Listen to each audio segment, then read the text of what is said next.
Mr. A here, saying, how y'all doing? Yo!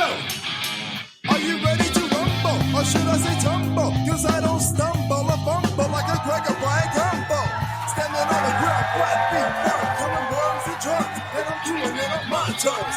Welcome to the Rumble. We are back and better than ever, helping you stay ready so you don't have to get ready. We don't want you sucker punch, so we are here each and every week helping you keep your guard up. I am Jeremy Lavelle at Claims Coach on Instagram and TikTok, and they just call me the mouth of the South. And alongside of me is the catastrophe queen, the claims dame herself, Miss Jessica Odell.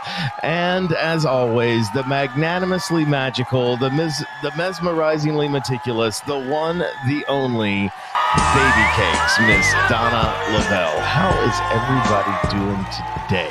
Good. Fantastic. Wow. Fantastic. I mean, it's such a gorgeous day. It was beautiful. I was outside most of the day. I really liked it. Yep. I went out and looked at a lightning strike, which was very interesting. Oh. So, we're supposed to have, actually, Texas is supposed to see some more weather this weekend. Yes. I'm not looking forward to it. Gross. And I had an interesting lunch, and this is just a fun fact about him before we get into the actual legitimate fun facts. This guy that I had lunch with, who is also a contractor, is a trained spotter. A what? A trained spotter. So when they report hail size Mm-hmm. to the okay. ground, so when they report the hail size, he's one of those that is a trained spotter that knows the different sizes of hail. Oh. And he also knows how to spot rotations and how they communicate. So they all communicate basically via ham radio, and they'll call out. So the National Weather Service will call out. It was a really, really interesting conversation that I had with the guy, and how all of that is done and how the radars work and Cool. all that stuff. So there's my fun fact. But speaking of which, would you happen to have any fun facts? I do Baby have Cake? some fun facts. Fun facts with Baby Cakes is brought to you by Inc. The best way to get paid after a property claim. Inc. Save time, get paid. What? That was really good. You're looking at me like Sorry. okay. Did you know that the song You're So Vain by Carly Simon was written about Warren Beatty? Really? Mhm. So was that song actually written about him? Yeah. Oh, okay. Yep. So that's the reason he's so vain. No, he's vain before that. Oh. But she says, you're so vain because you probably think this song is about you. I bet Yeah. you think. I bet you think the song is about you. Yeah. So, well, excuse me. I messed the lyrics up there. I am no Carly Simon. But so it turns out it was about him. Okay. Moving on. The Rick James song "Cold Blooded" was written about Linda Blair from The Exorcist. Really? They dated. Did you know that? Oh, so it wasn't because of the movie. No. That's just what he thought of her in Yeah. general. Oh, Wow. For a song about you. Isn't that a fun fact? The Aerosmith song "Dude Looks Like a Lady" was written about Vince Neil of Motley Crue. Wow. Not wrong. Now Vince looks like It's a little someone's of aunt. the pot calling the kettle black there. I mean, have you seen Steven Tyler lately? And he looks like he doesn't look like a lady. Fair enough. Ugh. Okay. It's not due to lack of makeup, though. So the Peter Gabriel song "In Your Eyes" was written about Rosanna Arquette. Oh, okay. "You Ought to Know" by Alanis Morissette was written about Dave Coulier of Full House. Full House. I still can't Cut believe it that. out. Sounded like him. "Spiderwebs" by No Doubt or Gwen Stefani was written about Liam Gallagher of Oasis. Ah. That's all I have. Now you know, and knowing is half the bullshit. There we go. I am so glad that I have those fun facts rattling around, taking up actual hard drive space in my brain. I'm so much better for it. Guys, we have got an incredible show. It is going to come to you in 3 separate rounds. When you hear this sound, you know that the round has begun. And when you hear this sound, you know that the round is over. Now, I want to remind you that we are not debating. We are merely discussing all of the hardships and all of the things that you guys are rumbling with each and every day. This is going to be a really fun one, because coming at you next is the good, the bad, and the ugly. And round 1 starts right after this. Public adjusters, listen up. It's Jeremy Lavelle, owner of Remedy Claims Consulting, host of The Rumble, and most importantly, your claims coach. Public adjuster training is one of the hardest things to find. Sure, you can take some online seminars, you can show up to conferences, but none of them tailor training just for you until now. Whether you need to learn how to estimate, scope, negotiate, or prospect, I can help you drill down on the skills you want to develop. Maybe you're just starting out and you need to learn the claims process from A to Z, or you're just wanting help on strategy on a specific claim. I can help you find the traction you are looking for and learn how to truly control the narrative in the ever-changing world of claims. You can reach out to me directly at 888-596-8772, or you can find me on the web at remedyclaims.com and just click Get Started. That's 888-596-8772 or remedyclaims.com and click Get Started. You can even shoot me an email at jeremy@remedyclaims.com. That's JEROMY@remedyclaims.com. It's time to move your career to the next level. Round 1, the good about being a PA or working claims, or however you want to put it. So yes, the show is all about the good, the bad, and the ugly. And so in round 1, we're going to go into the good. And I think I am just going to bounce past this right over to Miss Jess.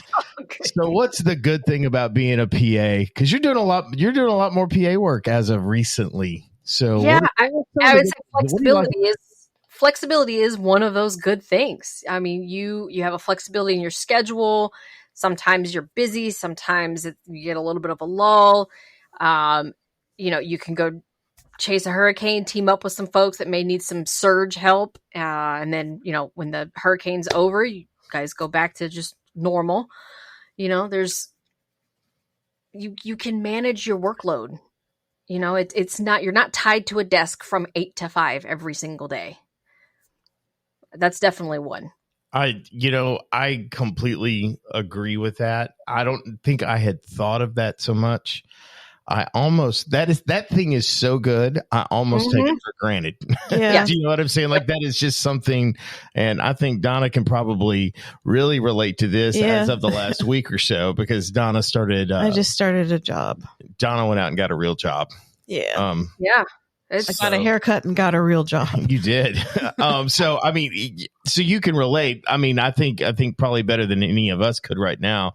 The ability to just not, if you want to work whenever you work, you know what I'm saying? And I guess not to jump ahead rounds, but kind of when you work from home, you get to work from home. But anytime you're at home, you're also at work. Right. And so, or you can work from anywhere. That's also part of the flexibility. Well, and it sort of has skill set will travel. You know what I mean? Yeah. Like, I can really do most of what I do from just about anywhere.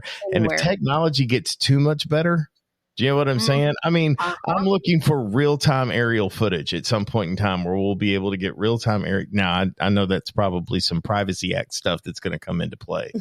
But wouldn't it be cool if you could just task one of the drone services to do a quick little flyby in the area and they just drone by and you take a look at the property? I mean, I'm saying that that's probably going to be more likely as technology progresses. But you're right, Jess. Basically, all you need is to just be able to crack open that laptop, right? And you can do just about anything you need to do from anywhere in the world. Yep. And then another one would be your income potential. What I love about being a PA is you're not capped. I mean, you might be kind of restricted. There may not be a lot going on. Maybe you don't have a storm, maybe this, that, and the other. I mean, there's lots of things that could reduce your income potential, But at the same time, it's sky's the limit. You can get licensed in different states. You can partner with other folks. Like if somebody says, I just want to do the field part, I want somebody else to do the desk stuff for me. Okay, fine. Okay. And some PAs are fractional PAs, right? So they may not be only working for one firm. Maybe they do estimating for this company over here, but then they do field work for this company over there. I mean, their income potential is kind of limitless. Whereas, no matter how hard you work in a 9 to 5, you typically have that salary and that's it. So I think that's pretty cool. Well, I've got my own list here. And so, so I'm going to go twice.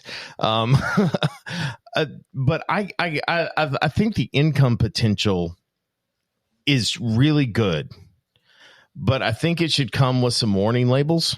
Yes. Do you know what I'm saying? Like, I really think it should have some learn how to budget. Yeah, right. Yes. You're going to have there's some warning labels that come with that, and I could really kind of go to seed on that, but I want to stay in the good light here. Yeah. You know what I mean? I really do.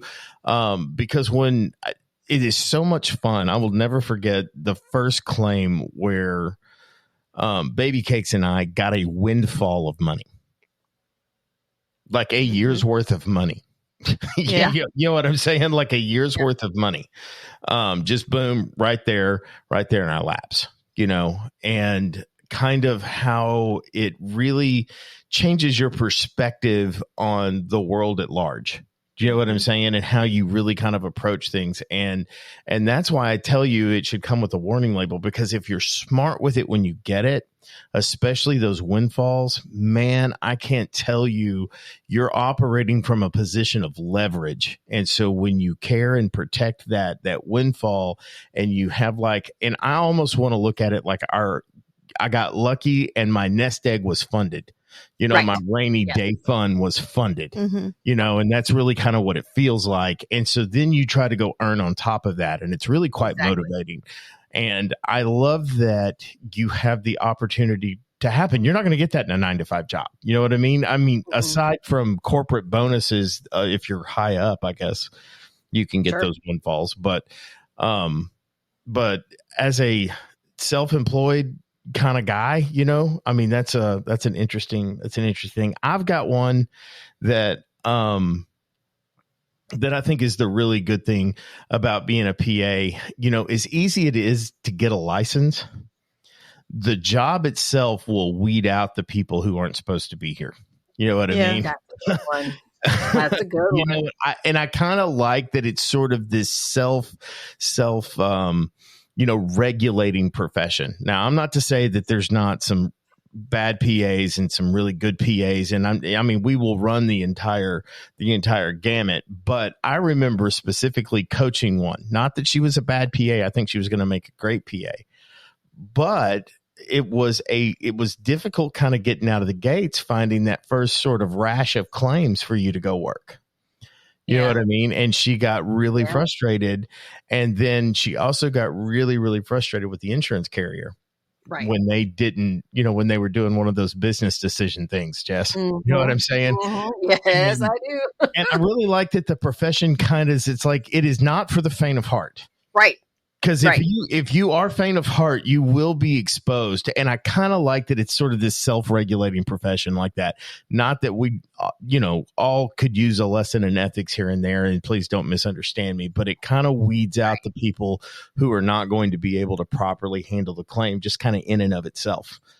Another thing that I really, really like about this is it's one of those businesses that if you do it right, there is an incredible amount of talent out there, and you can build, a multi-million-dollar business without just a whole lot of overhead. Sure. Do you know what I'm saying? Good point. I don't know how else you go out and build that you could absolutely bootstrap if you were smart with your money, now understand, and I'm not saying you can do it in 1 year or 2 years or anything like that, but I'm saying it is a scalable business, assuming that you're smart with how you handle your money, and you can turn it into something with incredibly, if you think about this, incredibly low liability, very little overhead other than maybe your tech stack and some tools, right? Right. So you've got very low overhead, can be run virtually, so you don't have any sort of real estate overhead that you would have to manage. Nothing wrong with getting an office if that's the way you want to run it and that's the way you want to do it, and have people come in and support staff like that. Absolutely. But I think that's also state dependent, I think. Yeah. Well, I think some states you still have to have a service address, but with some of these smaller sort of, shared workspaces, you can use that as a service address really easy. So you can severely reduce your real estate overhead. There is another thing that I like about is that you can do it with almost no marketing budget whatsoever, because none of your competition is marketing. So any of the social media stuff that you do, any kind of money that you dump into it like that, is probably going to yield a very solid return. And I don't know too many other businesses that you could do that without significant risk and significant investment. So those are my goods. You know what I mean? And I think from whatever sort of entrepreneurial journey you're on, whether you just merely want to be self-employed, and I respect the hell out of that, or you want to start a business, this thing can really fit either one of those goals. And it's hard to find that. The other thing I love is the variety of claims, and no job is the same. Every job is different. You got to investigate. It's if you're an investigative type of person, this is great, because no claim is exactly the same. And think about this, that, and you can still even specialize. You know what I mean? Like, you can get downright specialized on what you want to do, whether it's fire or water, or maybe you're just really good at roofs and that sort of improving some of that stuff out. And I would encourage any public adjusters to pick an area. Now, it's not to say that you wouldn't work other claims, but if you pick an area of expertise and then you basically invest in that thing, I know every time we've invested sort of in a sort of focus, it has always paid itself back really, really quickly. I know that when we bought the Matterport camera, we didn't even have it a year before it completely, paid for itself. Paid for itself. Yeah. Well, it was like the third job we had paid for it. Yeah, exactly. I think when you have the ability to specialize, you can make really good money in that area, but you can also service the other claims. And so I think the variety and the ability to kind of focus in and specialize on something, that's incredibly good too. I would like to point out this one other sort of financial aspect of public adjusting. It's recession proof. Yeah. Yep. Hurricanes are going to happen. Tornadoes are going to happen. Hail going to fall from the sky.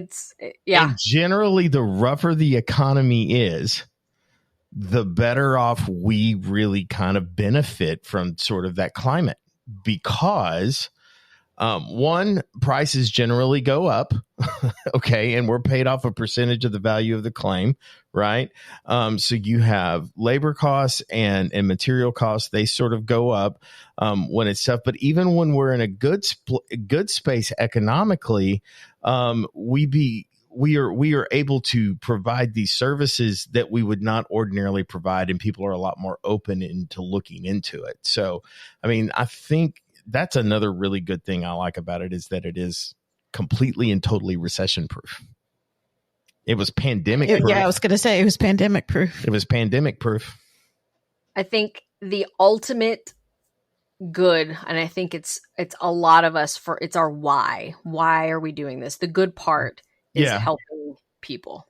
Oh, We talked about that. Like that's the ultimate, the icing on the cake. All these other things are great, but helping people. again, with I want to lives. help people should come with a warning label. Warning label.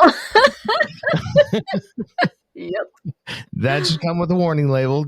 And so we'll get into that in a little bit. We'll get into that. Yep. We will absolutely get into that. But there are so many really good things about being able to be a PA. And I think that there is one of the things I was talking with Donna about before we came up to record the show was there's all of these different skill sets. Do you know what I'm saying? That when you were talking about being able to be like a fractional PA, I'm going to tell you one of the most sought after skill sets that I would look for in any public adjuster. And I'm going to tell you the number one, it's not estimating. It's not ability to scope. It's written skills. If you can write, man, I mean, and so if you're looking to separate yourself, learn how to write. Like a well-formed argument and counter argument, those types of things. Like the final 100%. Demand. Next time we come through your area and Jess is able to be with us, she will always teach the final demand portion of Control the Narrative. And it is a very thorough understanding of what you're doing. But what we can't give you always is the verbal skills that it takes to actually pull that off with any level of success. But if you can hone those, and I remember, I mean, it's not like I went to, claim writing school where they taught me good verbal skills. I read engineers' reports and how they were phrased and arranged. You know what I mean? Even though what they say is absolute complete bullshit for the most part, the words that they use and the way that they put their phrases together and organize their reports is actually really good. You could learn a lot by just reading engineer reports. Instead of the wind blew it over, it was deflected by wind. Roofs don't have holes in them. They have perforations. Those kinds of things that really created openings. Yeah, exactly. And so again, so many really good things about being a PA.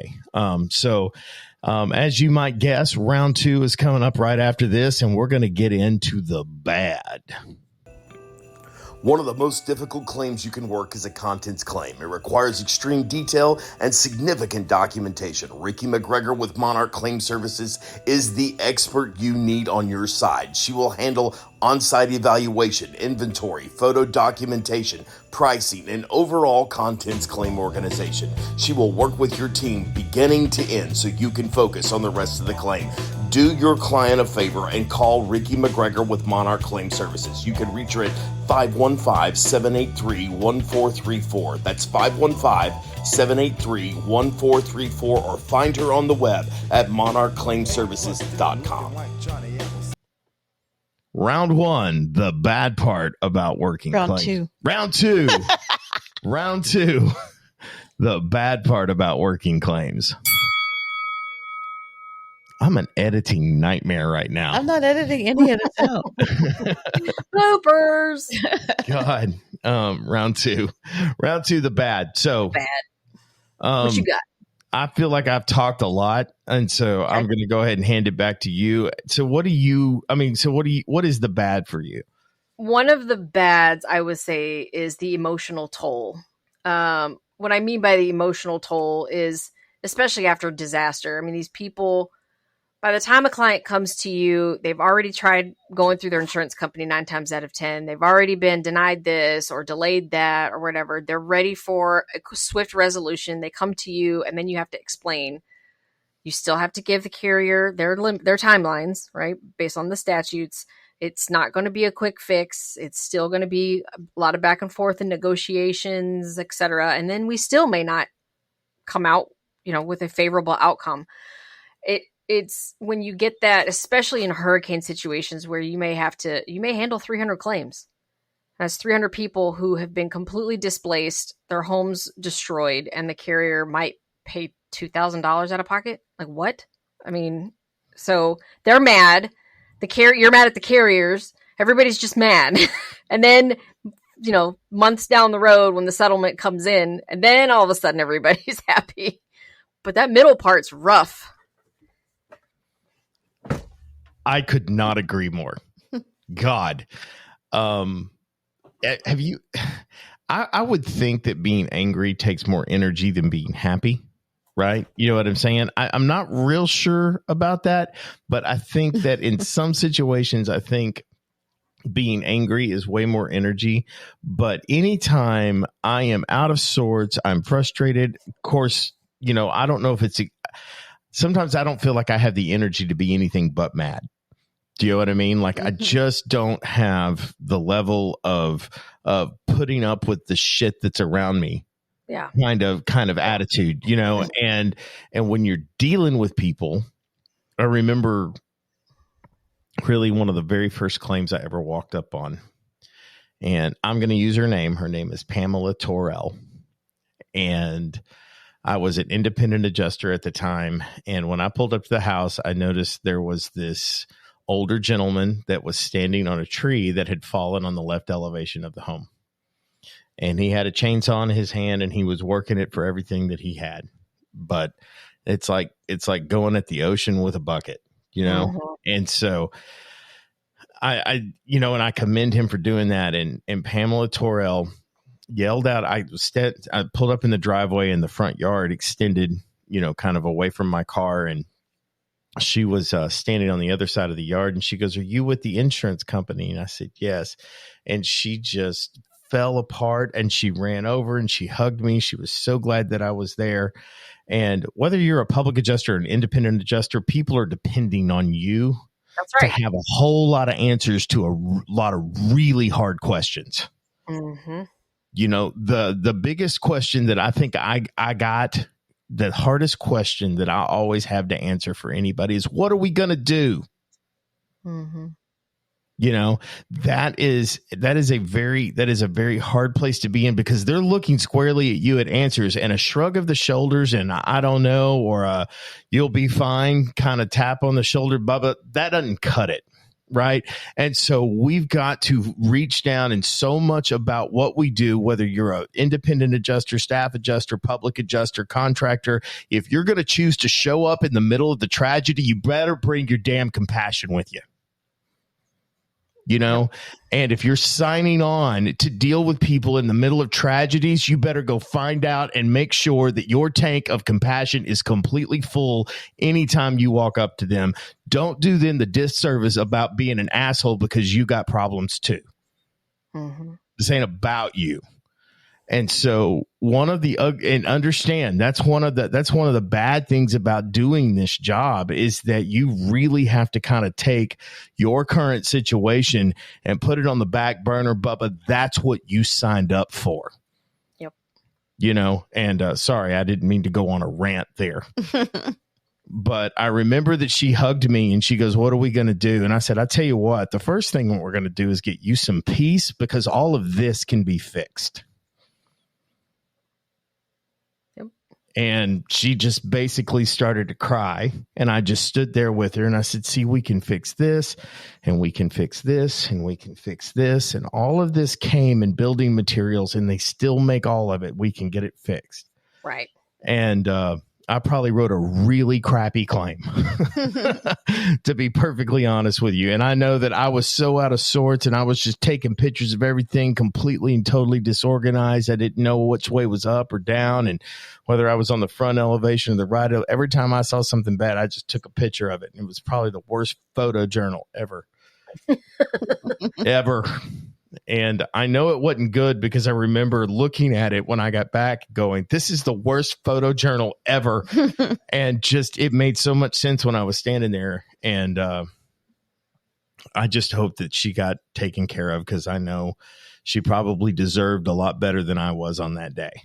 But, you know, I would say another.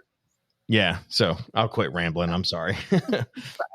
Another bad, because I definitely struggle with this, is especially if you're licensed in multiple states. I'm no longer licensed in multiple states, but if you were, it's even harder. Congratulations, by the way. It's remembering all of the regulatory statutes and even code and things like that when you're estimating, it's, you know, keeping up to date can be challenging, especially because the claims environment is changing very fast. Yeah. And sometimes it's right before a hurricane, sometimes it's right after. I mean, we've seen that 2 years in a row where there have been, you know, the complete overhaul and change in the way claims happen. And then it's like, oh, and then a hurricane hits. Yeah. Or, and then they call emergency sessions to right, change the or laws. emergency sessions, exactly. And then they're like, well, it won't take effect this year, but it'll take effect, you know, for the next year, you know, or Right. renewals or whatever. But keeping up with that's tough. In fact, you know, I feel like you're referring quite a bit to Florida, and I'll be honest with you, I let my Florida license go for that very reason, basically because the laws in the state were not something that I felt like I could counsel and advise around. Do you know what I mean? Like I had such issue with the ethic of the law. Do you know what I mean? I took such issue with that. Now, you boys out there working in Florida, I mean, I commend you because it is an ever shifting landscape and you're just not in control of it. And so that is one of the bad things about doing this is that you have to be ready for it to change, and it will break your ankles because it'll change so quick. That one time in Kentucky, didn't they like cap PAs at 5%? Or I don't know. All of a sudden, like those people didn't need to make a living anymore. You know what I'm saying? Like it was. I mean that was a huge win for the carriers. You know what I'm saying? You know, it's in the Bill of Rights that somebody can hire a public adjuster here in Texas, and they cap us at 10%. You know, I think one of the bad things about what we do is fee caps. I mean, I really think that you should be able to charge, you know, whatever you want to charge. But look, I get it. I completely understand it. We don't want to ever hurt the claim, you know, and sometimes, you know, it can foster some misrepresentation in the value of a claim too, you know, but that could work either way. You know, it's really kind of hard to say how it goes, but I appreciate the state that I work in. I think we've got some really, really good laws. Unfortunately, I wish we had more access to them, and so that's my bad. That's one of the bad things as a public adjuster. Literally, you are a service provider that has very little authority. I did not say no. I just said very little authority. You have the ability to leverage that policy, but at the end of the day, if they're not paying attention to it, there's nothing that you can do to make them. Do you know what I mean? And so they can basically, for lack of a better expression, just take their marbles and go home. You know, and if they don't want to deal with you, now I'm not saying that there aren't consequences for that, but we don't get to inflict any consequence for the bad behavior. And I think that that's probably one of my bads as we are in a climate where we are having to move into more alternate dispute resolutions, whether it's mediation, you know, and even in situations now where they can deny some of these appraisal requests by homeowners, you know, or contractors or whatever the case may be. I really like most of the language in Texas, again, not to just ring their bell all night long, but, you know, basically any party can demand it and it's binding no matter who demands it or wins it. You know what I mean? And so those are all really good things I think about Texas. But the fact that we even have to go to appraisal once you have absolutely proven the loss, I think is ridiculous. I think that is terrible, and it seems to be on purpose. Yep. You know what I mean? And I don't know if I'm basing some of the carriers' current behavior off of their older behavior, right? So it was what used to pass as a, you know, full roof replacement is no longer passing. And so what we thought we were buying when we bought a policy is not what we're buying now. Even what we bought and we paid for years has now changed based on your interpretation and your financial standing. Right. And so one of the major carriers that I would tell you that carries the majority of the market share in the country got down. Their financial rating went from like an A+ down to a B. And that's not a good sign, guys. That's really not good, because as much as I hate battling with insurance companies, when they're being more profitable, they're also more pliable. They're not as tight. You know, so when we start squeezing these insurance companies and we turn and these frivolous claims or frivolous lawsuits get filed and paid, you know what I mean? It is making it harder. So if we have a healthy insurance company, generally we have a more pliable one, because I really hate the climate we're in now, where we're either having at a minimum go to appraisal, or even worse, we have to go settle it in the courts when it's a really simple document. Stupid simple. Yes. You know what I mean?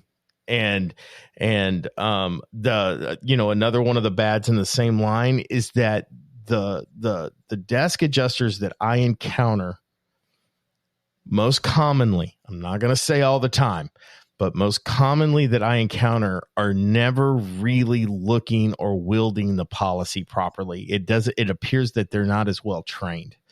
And I think that that's one of the really bad things that you see.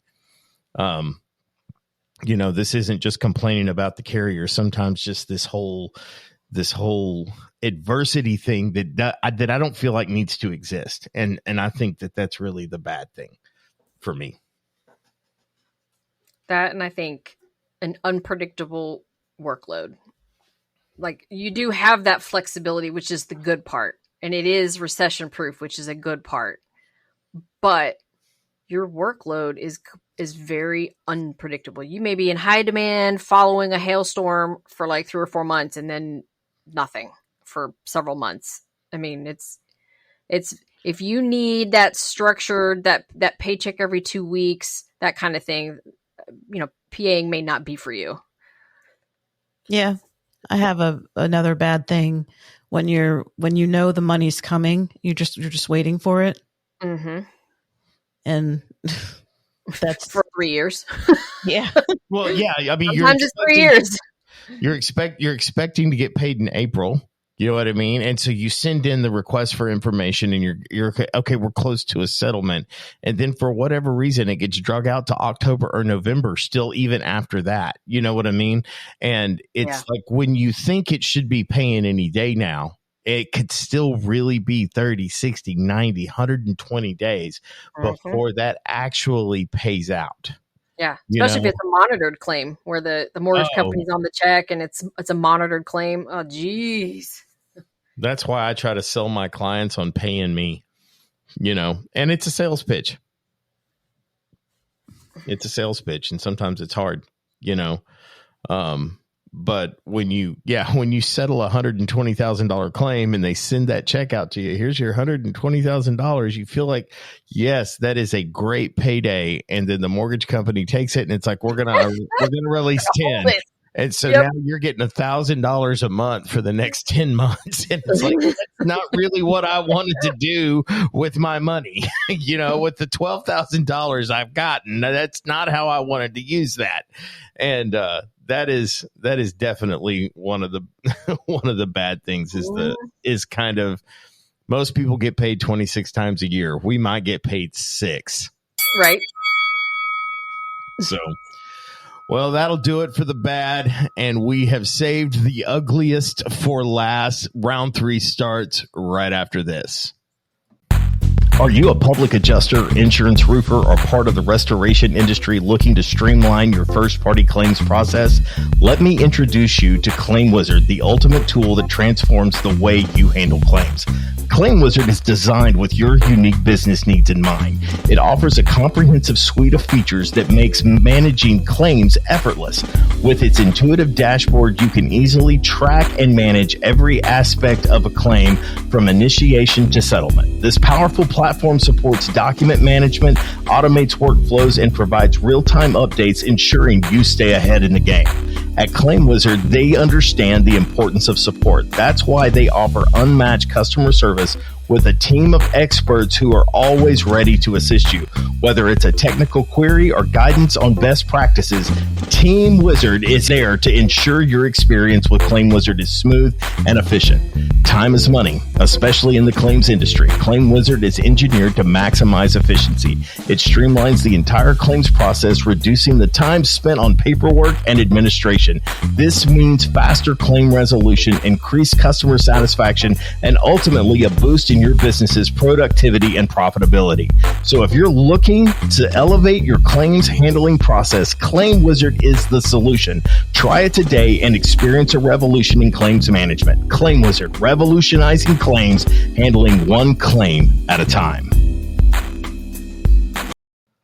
Round 3, the ugly.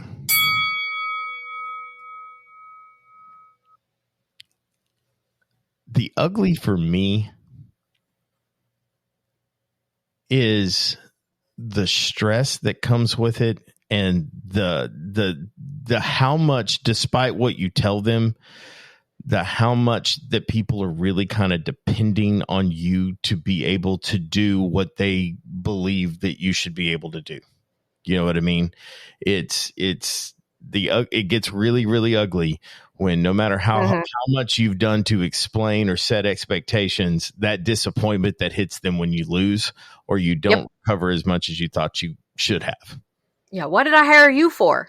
It's like, don't misdirected anger. This is your carrier. Well, because I didn't get enough money. Oh, and I have to pay you now too. Well, that's correct. That's the way that's always the ugly. You know what I mean? That's really ugly. And then another one for me is that, and Jess, I'm sure this has happened to you. Have you ever gone just through like a rash of 2 or 3 days or maybe 5 or 6 conversations with the carrier or something like that, and you were just steady getting your teeth kicked in? And that rejection and that no and that failure takes a toll on you in a way that I cannot even explain. Yep. You know, from imposter syndrome setting in on you, you know, those are all really sort of ugly emotions. And that's why I say it's not for the faint of heart. You know, you've got to be pretty, you've got to be pretty self-assured. And it's kind of like, I feel like every public adjuster should probably walk around with the attitude that they're the best public adjuster in the country. You know what I mean? And you got to have a little bit of attitude behind you. You know what I mean? And you certainly have to have a lot of tenacity and perseverance. Yes. Oh my gosh, that was the word that was in my head. It was like tenacity. You've got to, I mean, you've got to be able to grab a hold of something and not let go of it, no matter how much it is, you know, and no matter what it is. And I think that if you don't have that kind of grit, it can really, even if you do have that kind of grit, it just takes a toll on you. And so I think the rejection that we deal with a lot breeds a lot of cynicism. You know what I mean? And corruptness that may not really be there. You know what I mean? So I think that's one of the ugly parts of it. I think kind of a segue from that is the negative public perception of public adjusters. Oh, that is so ugly. I mean, there's so many contractors that view public adjusters as just like bloodsuckers of a claim. And there's so many stereotypes we have to overcome and narratives that we have to rewrite because there have been so many bad public adjusters, and the good ones just kind of get buried in the crowd because, you know, it doesn't take very much to go get a license, and there's not a thorough education process or system set up for our profession either. our profession is just kind of what we make it. We take a class over here and a class over there and a class It's over here. licensure. It's actually licensure that doesn't at all prepare you. I mean, we Yeah. should have some sort of, I believe that we need a certification. You know what I mean? Even though what I was saying in round one, how the profession really kind of weeds itself out, itself out It and kind of, does, it'll chew you up and spit you out in a hurry, but I don't disagree. I think that there should be some sort of, but who's going to all agree that this is the standard? Yeah. You know what I mean? Right. But and thinking about the public adjusters that don't take any of that, education and they just check the block, do their little online CEs to keep their license going, but they really don't take it very seriously. There's lots of public adjusters showing up in news articles about, taking claim money from people and moving it over here and doing things over there. And it's just, so there's a lot of negative press about public adjusters, and we have to overcome that. That's an ugly side. I agree with you. One of the other things that I think is really, really ugly, and it kind of goes hand in hand with kind of what we were talking about, is the complete lack of oversight. Obviously, is kind of one of the things that you were saying, that there's nobody really holding these people's feet to the fire, right?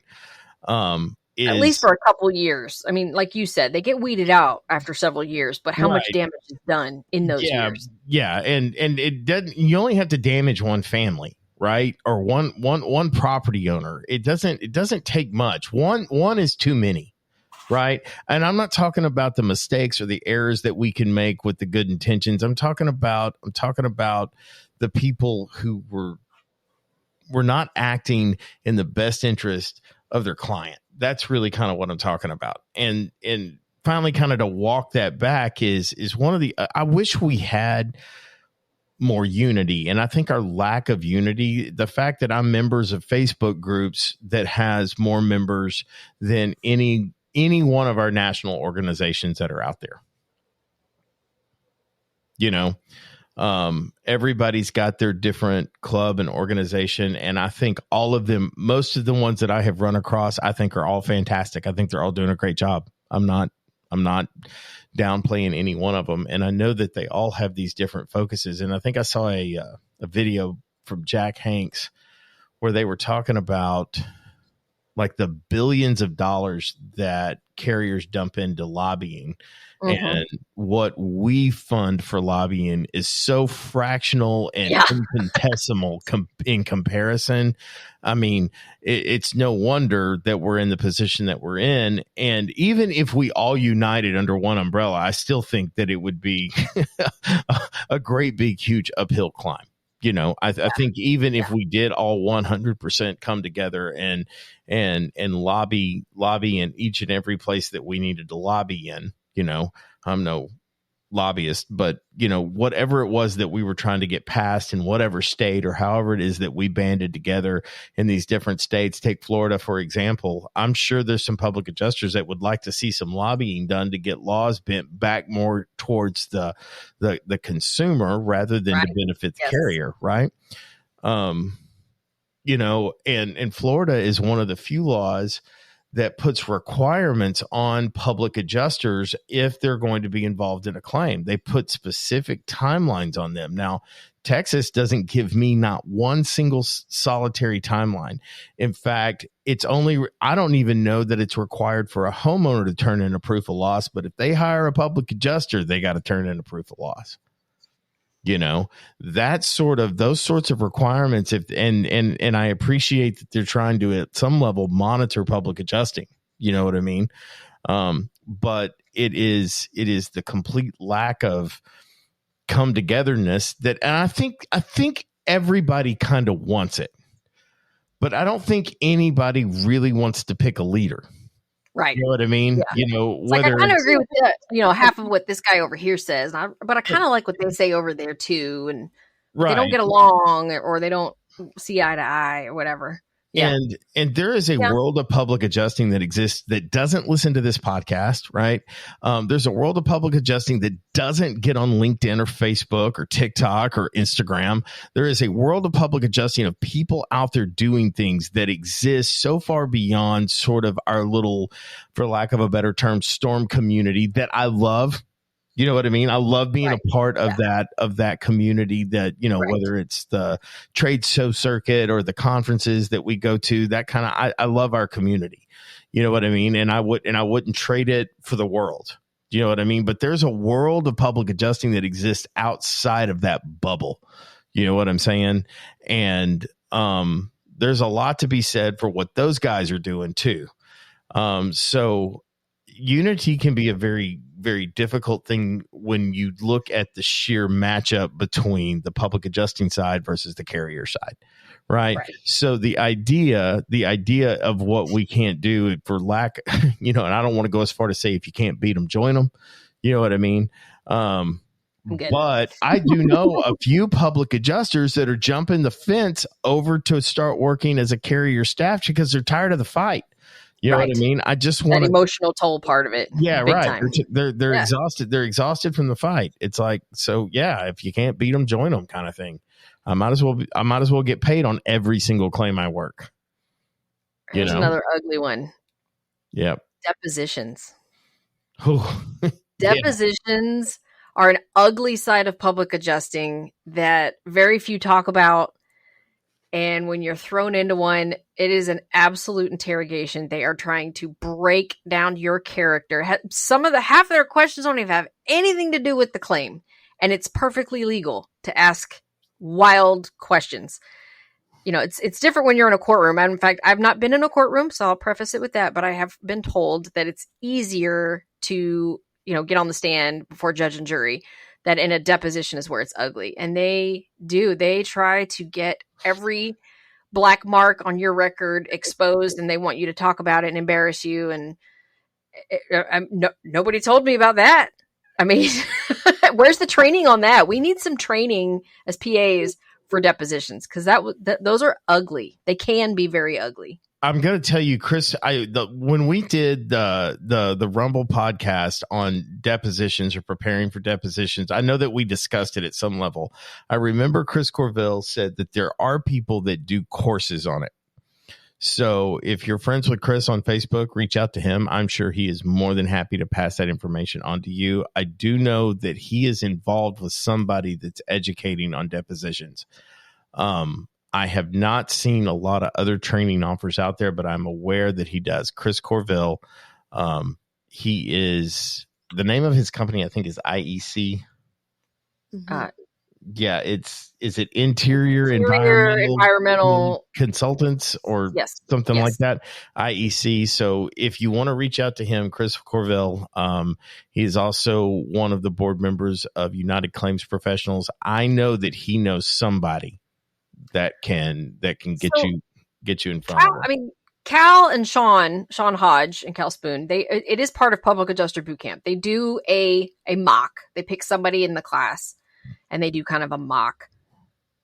But so there was a little exposure. You're like, oh, okay, this is what it could look like. But it's a different ballgame when you're the one thrown into it.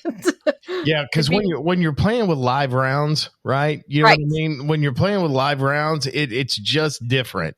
And I'm going to because I've got a colleague right now that's involved. I don't know if she's in it as I don't know. I think she's a hired expert by the attorney, and that's the role that she's playing. And she called and asked me, and she's like, he's asking me all these questions. I said, the reason they want to know if you've written any books or any blogs is because the op-ed that they're going to do on you, they're actually going to go out, they're going to research you, they're going to look for any article, any podcast, anything that you have ever done as a contents person, and they are going to try to trip you up in that deposition. Yep. They're going to, because if they can play a clip from a podcast where you said one thing and now it appears that you say something completely different, they'll discredit you like that. Yep. And so same with depositions. They'll pull up other depositions that you've done. Yeah, they'll throw that at you. Yeah, and so getting into depositions can be really ugly, and so, if you're a public adjuster, I would argue that it's not a matter of if, it's a matter of when you get called into one. I think that as an adjuster, whether you're an independent adjuster, public adjuster, the likelihood of you getting pulled into one. I was pulled into my first deposition, when I was an independent adjuster, and it was on Hurricane Irma. And that was the first time that I got pulled into one. And so it's likely to happen, and it's not a bad thing to have at least had some exposure to it, because as much as they'll try to prep you for it, it's not always really... nothing can prepare you for that moment when you sit down and the court reporter starts tapping away. Trust me, there is a sobriety that is in that room that I cannot even begin to explain to you. So yeah, so when Big Mo, my brother from another mother, from Cass Claims, when he passed away, it was the judge basically said, look, for the next 90 days, any of these depositions that would have been done by Big Mo, we need somebody else in the seat. And so me being a former member of Cass, they said, would you mind doing it? I said, nope, I don't mind at all. Whatever I can do to help. I had 9 depositions in 90 days. It was nuts. It was absolutely, I messed up so much left and right. Yeah, we definitely need some training. So, yeah. I think it's ugly. Very ugly. I think that kind of, I am so thankful for the guys that are out there that are training. You know what I mean? Thank you so much for all that you do to try to educate our profession. I wish that there was more available. I wish there was stuff that was more standardized. I wish that there was, an actual course that people could take. But, that being said, one last little thought as I ring the bell, remember when we said we would get into, the good part is, you get to help people, and the ugly part can also be, remember, you got in this to help people. And so sometimes that can get really ugly too. So I just wanted to kind of circle back there. This is kind of what you signed on for. But, I think all in all that being a public adjuster is a lot of fun. It is a lot of stress. It is never dull or boring, No. If you have issues, that's an understatement. If you have issues with feeling wanted, become a public adjuster, and you have no idea how wanted you will be at that point in time. So sometimes even when you don't want anybody to know you exist on the planet anymore, just like leave me alone. But I find it incredibly noble. I find it fulfilling. I think being a public adjuster, despite the bad and the ugly portions of it, the good far outweighs it, and I'm going to get up in the morning and work claims tomorrow. And I'm going to do that the following morning. And I think it's one of the greatest professions that, if you've got the skill set to do it, it's one of the best things that you can do. And I find it a privilege to be able to practice the profession of public adjusting. It is a fantastic job. Any final thoughts, Jess? No. Nope, she's got nothing. She's got nothing, baby cakes. Nothing. Well, I guess that's going to do it, guys. If you liked what you heard, please go ahead and click like and subscribe. And if you know somebody that needs to hear this, please don't forget to share it with them. We always welcome your comments, your thoughts, your feedback in the comments below. You can hit us up on our Facebook page at The Pain of the Cling Presents on Facebook. It is also the name of the YouTube channel. And we will be back next week. And in the meantime, stay ready so you don't have to get ready. And we will see you on the next one. Got my hand on the hammer, ready to ram you like the fire slammer jammer. Yes, we're coming up, don't even try to diminish it. I won't start it, but I damn sure will finish it.